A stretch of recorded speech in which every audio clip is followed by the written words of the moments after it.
অনুরাগের ছোঁয়া ধারাবাহিকের আজকের পর্বে আমরা দেখতে পাবো যে ধারাবাহিকের শুরুতেই আমরা দেখতে পাই সূর্য দীপাকে ধরে রয়েছে। এরপর সোনা বলে, কি হলো?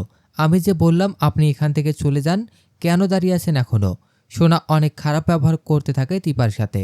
সোনার এই ব্যবহার দেখে সূর্য সোনাকে বলে, এসব কি হচ্ছে? তুমি ওনার সাথে এরকম ব্যবহার কেন করছো? উনি আমাদের গেস্ট। গেস্টের সাথে কেউ এরকম ব্যবহার করে? ঠিক তখনই সোনা একটা ছুরি তুলে নেয় টেবিল থেকে এবং বলে, এই মহিলা এখান থেকে না গেলে আমি নিজেকে শেষ করে দেব। তখন সবাই সোনাকে আটকাতে ব্যস্ত থাকে। ওই সময় উর্মি দীপাকে বলে, তুই এখান থেকে চলে যা, না হলে দেখছিস তো মেয়েটা নিজেকে শেষ করে দিতে চাইছে। এরপর দীপা চলে যায় এবং উর্মি পেছন পেছন যায়। বাইরে গিয়ে উর্মি দীপাকে বলে, তুই কেন এসেছিস এখানে? এতদিন কেন আসিসনি? আজ কেন এসেছিস?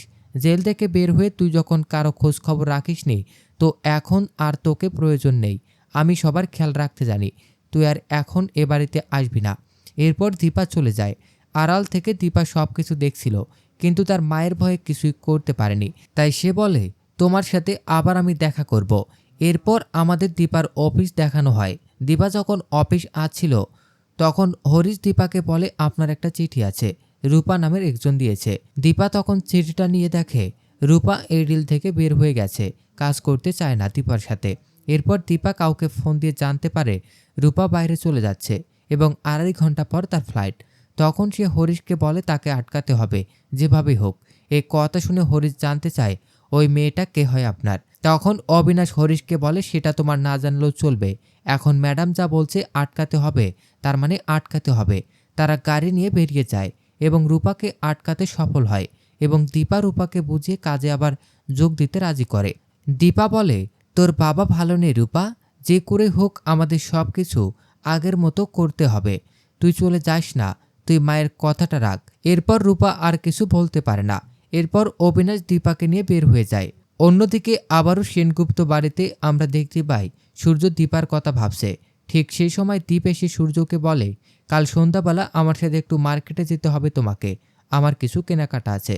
সে সময় উর্মি সূর্যর খাবার নিয়ে আসে, কিন্তু সূর্য উর্মিকে বলে সে খাবার খাবে না, তার ইচ্ছে করছে না। ঠিক ওই সময় সোনা এসে বলে, কেন তুমি খাবে না? কি হয়েছে?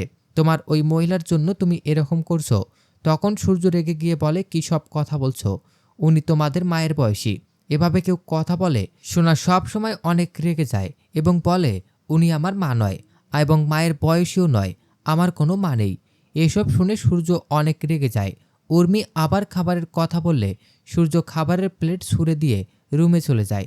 এদিকে উর্মি মনে মনে বলে, আজ কোনোভাবেই আমি ঔষধটা খাওয়াতে পারলাম না। এরপর আমাদের আবারও দীপার অফিস দেখানো হয়। সেখানে দীপ দীপার সাথে দেখা করতে গেছে। দীপ দীপাকে জানায় বাড়ির কিছু ভালো নেই। বড় মা, তুমি এত দেরি করলে কেন ফিরে আসতে?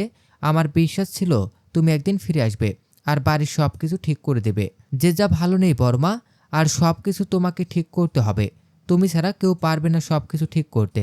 আমি কাল সন্ধ্যাবেলা তোমার আর যে যার আবার দেখা করাবো। তোমাদের দেখা করাটা জরুরি। তুমি সময় মতো চলে এসো বড়মা। পরবর্তী সিনে আমরা দেখতে পাই সেনগুপ্ত জয় ব্রেকফাস্ট করছে।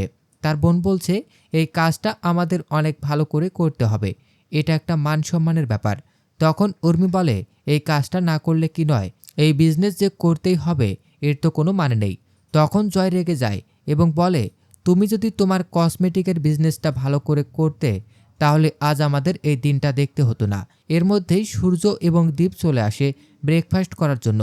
তখন সে জয়কে বলে, কি নিয়ে এত ঝগড়া চলছে? তখন সূর্যকে বলে, এটা ওদের পার্সোনাল ম্যাটার।